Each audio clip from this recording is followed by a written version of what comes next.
सोनिया अपने पति हेनरी के ऑफिस जाती है, जो मिनोस के लिए काम करता है, एक कंपनी जो लोगों को रखने के लिए एस्केप रूम डिजाइन करती है, जबकि अन्य व्यक्ति विजेताओं पर दांव लगाते हैं। एक दुखी विवाह को सहन करने के बाद वह उसे तलाक देने और अपनी बेटी क्लेयर को अपने साथ ले जाने की धमकी देती है। हेनरी पागल हो जाता है, लेकिन सोनिया से थोड़ी राहत लेने की याचना करता है ताकि उसके काम खत्म करने के बाद वे इस बारे में बात कर सकें। उसकी सलाह मानकर सोनिया अपना सिर साफ करने के लिए तेजी से तैरने जाती है, लेकिन जब वह सोना कमरे में जाती है तो वह खुद को अपने के भागने के कमरे में पाती है। सोना रूम अचानक उसे अंदर बंद कर देता है और तापमान हर कुछ सेकंड में बढ़ जाता है। हालांकि घबराहट से भरी, यह मानते हुए कि यह उसके पति का काम है, सोनिया कमरे से बाहर निकलने का रास्ता तय करने की कोशिश करती है। आखिरकार वह कांच के दरवाजे पर पहेली को हल करती है और लावा चट्टानों में से एक के अंदर छिपा हुआ एक चुंबक पाती है। वह सलाखों को धीरे धीरे खोलने की कोशिश करती है, लेकिन अंततः उसका फेफड़ा बाहर निकल जाता है और वह सोना के अंदर मर जाती है। आज क्लेयर अब एक वयस्क है जो मिनोस के लिए भी काम करता है। हालांकि ऐसा लगता है कि यह उसकी अपनी मर्जी के खिलाफ है, क्योंकि वह एक कांच के कमरे में बंद है, अपने पिता के लिए भागने के कमरे बनाने के लिए मजबूर है। जैसा कि यह पता चला है, हेनरी कुछ बड़ी योजना बना रहा है ताकि जोई को मारने की कोशिश की जा सके, जो उनके बच निकलने वाले कमरों में से एक का पूर्व उत्तरजीवी है, जो कंपनी को बेनकाब करने की योजना बना रहा है। लेकिन क्लेयर अपने पिता के खिलाफ यह कहते हुए बहस करती है कि वह जोई को समझती है, क्योंकि वे दोनों जानते हैं कि अपनी मां को खोना कैसा होता है। इस बीच जोई और उसका सबसे अच्छा दोस्त और साथी उत्तरजीवी बेन मिनोस के एक मुख्यालय के निर्देशांकों का पालन करते हुए न्यूयॉर्क के लिए उड़ान भरने के लिए तैयार हो जाते हैं, जिसे उन्होंने अपनी कंपनी के लोगों से हल किया था।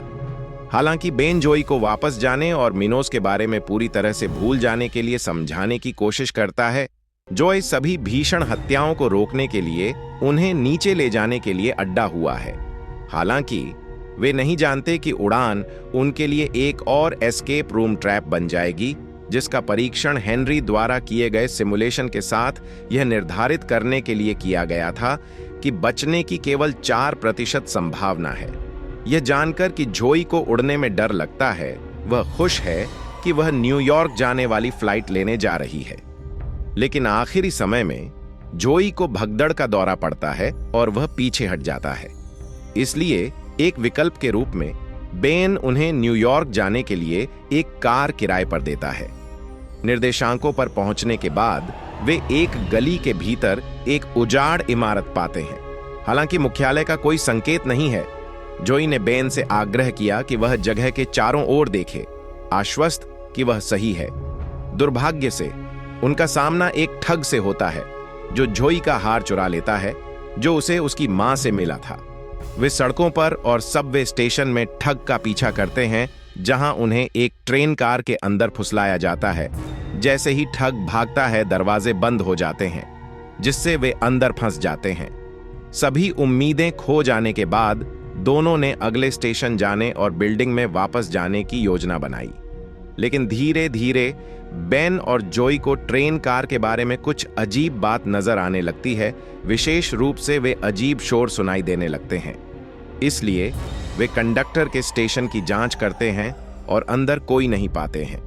जल्द ही उनकी कार ट्रेन के बाकी हिस्सों से अलग हो जाती है और एक दूरस्थ स्टेशन पर रीडायरेक्ट हो जाती है, जिसमें कोई बटन नहीं होता है जिससे वे उसे हिलने से रोक सकें। ट्रेन एक डेड एंड पर रुकती है, उन्हें पूरी कार में फेंक देती है। फिर भी वे अंदर फंसे रहते हैं। 4 अन्य अजनबियों थियो, ब्रियाना, नैट और रेचेल के साथ उन्हें पता चलता है कि उन्हें मिनोस द्वारा आयोजित एस्केप रूम की एक श्रृंखला में फेंक दिया गया है। लेकिन इस बार सभी लोग पिछले बचे हुए हैं। चैंपियंस का एक टूर्नामेंट। इस बीच ब्रियाना को एक जालसाज मिलता है, लेकिन वह बंद है। दांव को समझते हुए वे सभी नियमों के अनुसार खेल खेलना शुरू करते हैं। एक साथ काम करते हुए बचने के लिए आवश्यक सभी सुराग ढूंढते हैं। बचने के लिए उन्हें कंडक्टर की मशीन के लिए एक निर्धारित अक्षर के साथ सिक्के खोजने होंगे जो उन्हें एक मुहावरा लिखने में मदद करेंगे, ऐसे सुरागों के साथ जो नकली विज्ञापनों में आवश्यक अक्षरों को ढूंढने में उनकी मदद करेंगे। ट्रेन का विद्युतीकरण हो जाता है और समय बीतने के साथ साथ धाराएं तेज होती जाती हैं। इसलिए वे धातु के हैंडल को छूने के लिए रबर का उपयोग इंसुलेटर के रूप में करते हैं। चिंगारी उन्हें कभी कभी उड़ने के लिए भेजती है, खासकर जब वे उन सिक्कों को पाने के लिए हैंडल खींचते हैं जिनसे उन्हें बचने की जरूरत होती है। एक जोरदार झटका थियो को उसके संतुलन से दूर कर देता है, जिससे वह गलती से एक धातु के खंभे से चिपक जाता है। रेचेल ने उसे कंडक्टर से दूर पटक दिया। फिर भी बहुत देर हो चुकी है क्योंकि वह घोषणा करती है कि वह मर चुका है। उनके बाकी सुरागों के साथ जोई अपने दम पर वाक्यांश को हल करती है और वेलकम बैक शब्दों का उच्चारण करती है, जो सफलतापूर्वक ट्रैपडोर निकास को खोलता है। वे सभी जल्दी से नीचे कूदते हैं जब ट्रेन कार बिजली के करंट से घिर जाती है और वे खुद को एक लिफ्ट के अंदर पाते हैं, जिससे वे और भूमिगत हो जाते हैं। राहेल अगले कमरे के लिए दरवाजा खोलने के लिए दौड़ती है, लेकिन अन्य लोगों ने वास्तविकता को थोड़ी देर के लिए डूबने देने की उम्मीद करते हुए स्वस्थ होने का विकल्प चुना। अपना परिचय देने के बाद जोई पूछते हैं कि क्या ट्रेन का किसी के लिए कोई मतलब है, यह बताते हुए कि कैसे भागने के कमरे हमेशा एक प्रतियोगी के जीवन के एक हिस्से के प्रतीक के रूप में डिजाइन किए जाते हैं। चूंकि वे सभी नहीं में उत्तर देते हैं, वे मानते हैं कि यह थियो के बारे में कुछ था। हालांकि जोई पैटर्न को हर किसी के पिछले अनुभवों से जोड़ने की कोशिश करती है, लेकिन वह उन सभी को एक साथ नहीं जोड़ सकती। वे बगल के कमरे में सावधानीपूर्वक निर्मित एक बैंक देखते हैं और जब ब्रायना एक टाइल पर कदम रखती है, वह गलती से एक लेजर प्रणाली को ट्रिगर करती है जो उसे जगह में फंसा लेती है। शुक्र है रेचेल और नेट टाइल से बाहर निकलने में उसकी मदद करते हैं। फिर उन्हें कमरे के विपरीत दिशा में एक तिजोरी का प्रवेश द्वार मिलता है जो उनके लिए बाहर निकलने का रास्ता लगता है, लेकिन उन्हें वहां पहुंचने के लिए टाइलों के माध्यम से जाना होगा, सब कुछ 10 मिनट के टाइमर के साथ। इसलिए लेजरों को ट्रिगर किए बिना कमरे से बाहर निकलने का रास्ता खोजने के लिए समूह एक साथ काम करना शुरू कर देता है और वे एक एक करके सभी सुराग ढूंढना शुरू कर देते हैं। इस बीच जोई ने कमरे में एक और विषमता देखी, विशेष रूप से सोनिया नामक एक बॉक्स के साथ सोच रही थी कि वह कौन है। जल्द ही वे उन उत्तरों को ढूंढना शुरू कर देते हैं जो उन्हें टाइलों के पार सही रास्ते पर ले जाएंगे। इसलिए नेट ने मार्ग का परीक्षण करने और समूह के अनुसरण के लिए लॉलीपॉप का एक निशान बनाने की पेशकश की। दुर्भाग्य से वह खुद को अगले चरण में खोया हुआ पाता है। उसके पास जारी रखने के लिए पर्याप्त सुराग नहीं है, इसलिए वह समूह के विरोध के बावजूद निम्नलिखित टाइल का अनुमान लगाने लगता है। लेकिन एक गलत टाइल ने लेजर को एक बार फिर चालू कर दिया, नेट को नीचे गिरा दिया और उसका सिर काउंटर पर मार दिया। शुक्र है कि उसे कोई चोट नहीं आई है। ब्रियाना और रेचेल ने लेजरों को निष्क्रिय करते हुए नेट को टाइलों से उठा लिया। जबकि नेट ठंडा हो गया है, अन्य शेष सुरागों का पता लगाते हैं और जल्द ही शेष पथ का पता लगा लेते हैं। जोई समूह को पहले जाने के लिए कहती है ताकि वह उनका मार्गदर्शन कर सके, लेकिन बेन उसे पीछे नहीं छोड़ना चाहता। हालांकि किसी को नेट को ले जाने की जरूरत है तो बेन ब्रायना और राहेल के साथ आगे बढ़ता है, जो जॉय के लिए बाकी लॉलीपॉप ट्रेल छोड़ देते हैं। रास्ते का सफलतापूर्वक पता लगाने के बाद जोई घड़ी पर 0 सेकंड के साथ एक संकीर्ण भागने का प्रबंधन करता है। लेजर उसके पीछे सक्रिय हो जाते हैं। जब वह बंद तिजोरी से बाहर निकलने की ओर दौड़ती है, खुद को एक छोटी सी गुफा के अंदर पाती है।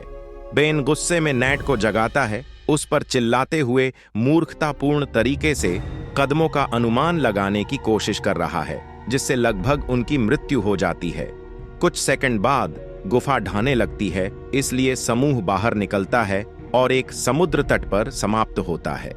दुर्भाग्य से यह मिनोस द्वारा प्रभावशाली रूप से डिजाइन किए गए कमरों में से एक है और वे वास्तव में बाहर नहीं हैं।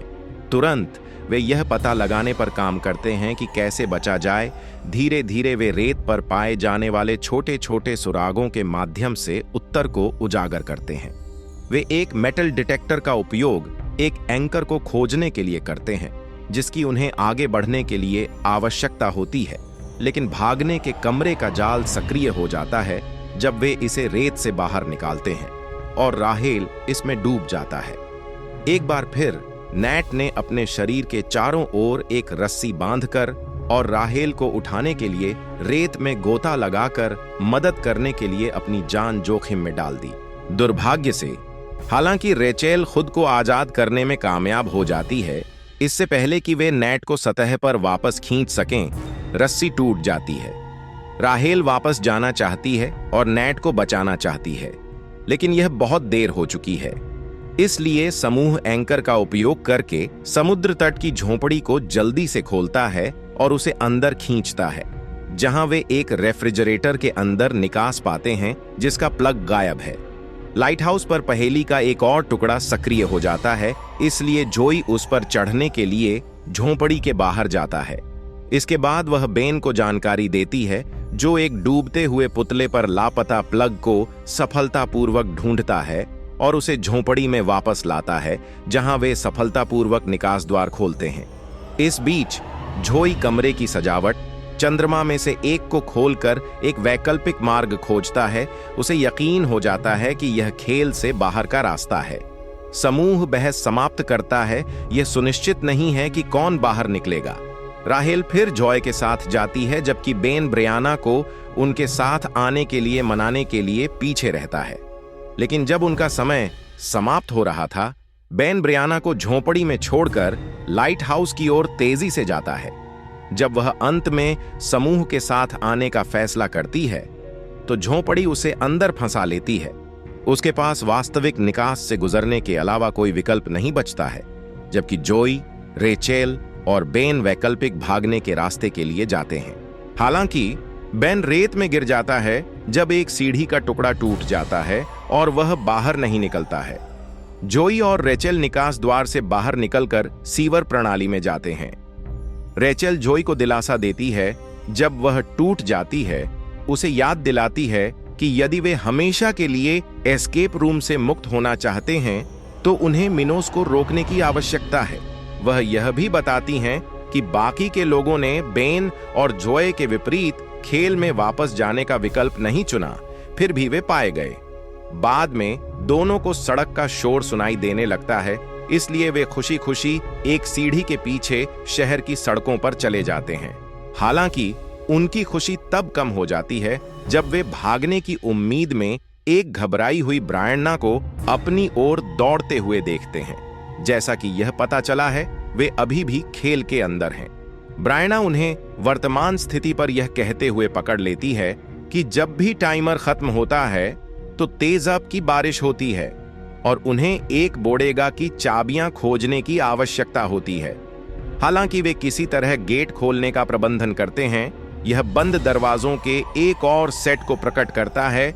इमारत के अंदर कोई रास्ता नहीं है। शुक्र है उन्हें बारिश से बचाने के लिए ठीक समय पर प्रवेश द्वार के ऊपर एक शामियाना दिखाई देता है। कुछ सेकंड बाद बोदेगा के अंदर एक टीवी पर एक समाचार खंड उन्हें एक सुराग देता है कि उन्हें एसिड इकट्ठा करने की आवश्यकता है, जो उन्हें फोन बूथ से जंजीरों को तोड़ने में मदद करेगा। प्रगति के लिए पर्याप्त सुराग नहीं होने के कारण जोई पहेली के अगले भाग को देखने के लिए बूथ से बाहर निकल जाती है, लेकिन उसके लिए टाइमर समाप्त हो जाता है। सौभाग्य से तेजाब गिरने से ठीक पहले रेचेल ने उसे छाता फेंक दिया। जोई शेष सुरागों को एक साथ जोड़ता है और महसूस करता है कि उन्हें तीसरी रिंग पर फोन उठाने की जरूरत है, और जब वे ऐसा करते हैं तो एक टैक्सी का दरवाजा खुलता है जो जोई को एसिड से सुरक्षित आश्रय देता है। जब बारिश रुक जाती है तो ब्रियाना और रेचेल कैब की ओर भागते हैं, लेकिन दरवाजा अचानक बंद हो जाता है। वे दरवाजे को खोलने की कोशिश करते हैं, लेकिन उन्हें अंदर जाने का रास्ता नहीं मिलता। टाइमर पर 10 सेकंड से भी कम समय बचा है।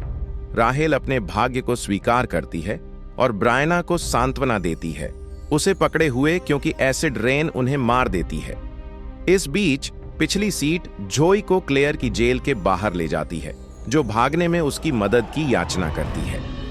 वापस मिनोस के मुख्यालय में कर्मचारियों में से एक ने ट्रांजिशन च्यूट में खराबी देखी और वे जोई को अंतिम कमरे में भेजने में विफल रहे, जो ठीक उसी तरह है जहां हेनरी की पत्नी की मृत्यु हुई थी। जैसा कि यह पता चला है, हेनरी उस कमरे के बारे में नहीं जानता है और यह पता लगाता है कि क्लेयर ने उनका उल्लंघन किया है, लेकिन खेल को रोकने के लिए बहुत देर हो चुकी है क्योंकि शो को चलते रहना चाहिए। क्लेयर के कमरे में जोई टुकड़ों को उठाता है और महसूस करता है कि क्लेयर एस्केप रूम का केंद्रीय विषय रहा है, जिसमें सभी सुराग उसके जीवन का प्रतीक हैं। उसे यह भी पता चलता है कि क्लेयर ने ही सभी कमरों को डिजाइन किया है।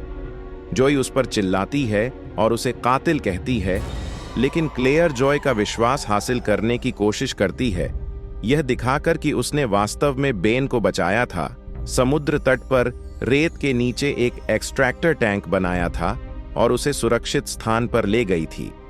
हालांकि जैसा कि क्लेयर जॉय बेन के फुटेज को दिखाता है, वे उसे हेनरी के आदमियों द्वारा पकड़े जाने और उसे अंतिम एस्केप रूम सोना में डालते हुए देखते हैं। बेन को बचाने के लिए जॉय क्लेयर को उसके जेल से बाहर निकालने और हेनरी के कंप्यूटर को ओवरराइड करने के लिए उसके साथ काम करती है। क्लेयर ने उल्लेख किया कि कैसे हेनरी ने हमेशा उसे बताया कि वह कभी भी अपने दम पर पहेली को हल करने में सक्षम नहीं होगी और उसके पास जेल से ऑक्सीजन चूसने से पहले 2 मौके बचे हैं। जबकि दोनों पहेली सुलझाते हैं, बेन सोना कमरे से बाहर निकलने का रास्ता निकालने की कोशिश करता है, लेकिन उसे कोई भी पता नहीं चल रहा है। जल्द ही क्लेयर जॉय की मदद से कोड को क्रैक करती है और अपने साथी का अभिवादन करते हुए खुद को सेल से बाहर निकाल लेती है। दुर्भाग्य से हेनरी ठीक समय पर पहुंच जाता है, उन्हें बंदूक से घेर लेता है।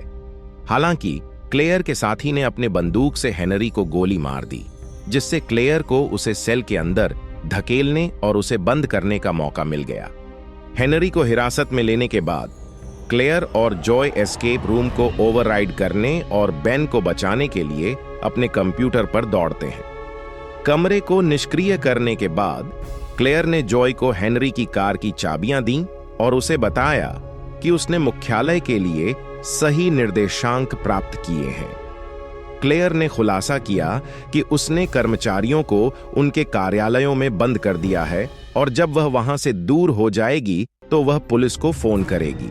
इसके बाद जोई साइट पर जाता है और घटना स्थल पर पुलिस और पैरामेडिक्स पाता है, जो उनके साथ मारे गए लोगों के शवों को वापस ले रहे हैं। वह अंदर आती है, बेन के लिए चिल्लाती है और उसे जीवित एक एम्बुलेंस के अंदर ले जाते हुए पाती है। वह जोई को उसकी मां का हार देते हुए कहता है कि किसी ने उसे दिया है। हालांकि उन्हें लगता है कि यह एक खतरा है। जोई इसे प्रशंसा के संकेत के रूप में लेता है, संभवतः क्लेयर से। अब जबकि खेल आखिरकार खत्म हो गए हैं, क्षण भर बाद क्लेयर हेनरी से बात करने के लिए वापस जाती है। विस्तार से बताती है कि कैसे उसे एहसास हुआ कि सोनिया उसके लिए प्यार खोने लगी थी, क्योंकि वह कौन थी। तब यह पता चलता है कि क्लेयर ही वह व्यक्ति था जिसने सोना के कमरे में सोनिया की हत्या की थी। वह चाहता था कि हेनरी उसकी बुद्धिमत्ता के लिए उसे स्वीकार करे। हालांकि वह इस बात से संतुष्ट नहीं थी कि हेनरी ने उसके लिए बनाए गए सभी कमरों का श्रेय उसे कैसे नहीं दिया। इसलिए अंत में क्लेयर अपने पहेली के कोड पर गलत संख्या दर्ज करती है और हेनरी के सेल से ऑक्सीजन निकालती है, क्योंकि वह उसे बताती है कि वह वास्तव में जो कर सकती है उसके लिए उन्हें उस पर गर्व होगा।